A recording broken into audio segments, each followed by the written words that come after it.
The federalism movement is growing in the Philippines, but along with the movement are many myths associated with federalism which have become arguments for it. We ask UP students what they think these myths are and lay out the facts behind the fiction.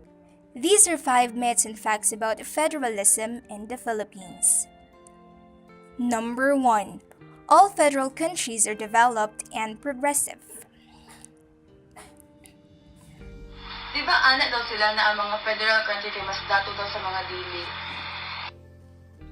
Many Filipinos associate federalism with development and progress because countries like Germany and the United States are federal. As of today, there are 25 federal countries around the world.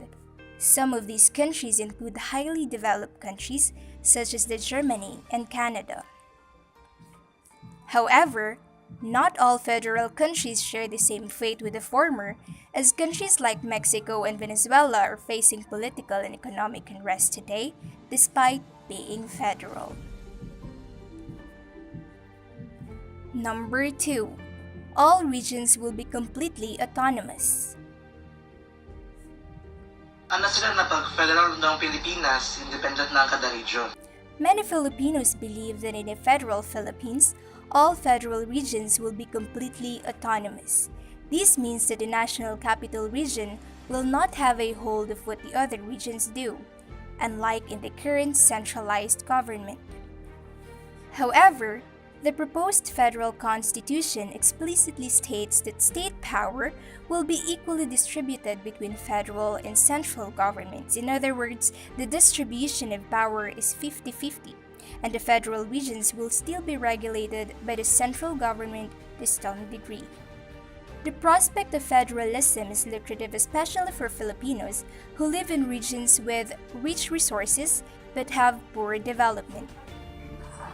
Kapag ma-impose na ang federalism, the revenues of a specific region will be exclusively theirs to use and redistribute. Given that NCR has the largest share in the current budget allocation per region, many believe that federalism will finally redirect a region's resources and revenues back to them and not towards NCR. However, while the proposed federal constitution does give more shares to the region, this isn't exclusive in a sense that central government will still get a share.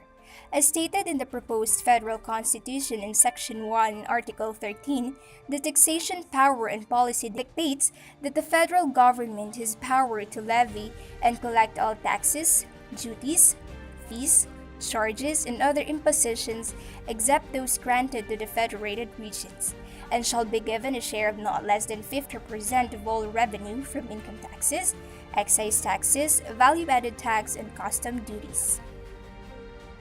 Every federal region will have equal opportunity in economic growth. Ana akong picture nga pag federalism daw kay tanang regions mo dato. Many believe that if given the opportunity, federated regions will thrive economically on their own, especially if their resources and revenue are distributed largely towards their own use. However, the 16 proposed federated regions don't have equal access to resources, nor have the industries to sustain themselves. Number 5. Federalism will solve the political dynasty problem. Ana sila nga mawala na daw ang political dynasty pag federal na ta.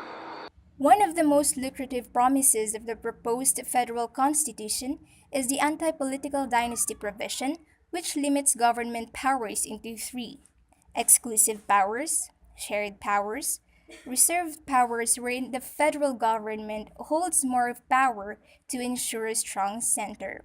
However, scholars argue that the power and influence of political dynasties aren't from their official government positions, but from their direct influence towards their community. Many political dynasties have continued exercising their power even when they don't hold political positions. Did we miss anything? Want to further the discussion? Leave a comment below and click subscribe.